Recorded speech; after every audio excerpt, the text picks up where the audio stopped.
Şanlıurfa'nın Siverek ilçesinde yer alan ve bölgenin tek kayak merkezi olma özelliğini taşıyan Karacadağ Kayak Merkezi sezonu açtı.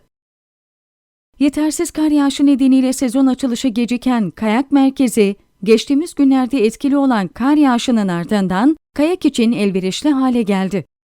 Hafta sonu kapılarını açan merkez, Siverek başta olmak üzere çevre il ve ilçelerden gelen kayak severleri ağırladı. Bölgede Güneydoğu'nun Uludağ'ı olarak anılan Karacadağ Kayak Merkezi'nde önümüzdeki günlerde beklenen yeni kar yağışlarıyla sezonun daha uzun sürmesi hedefleniyor.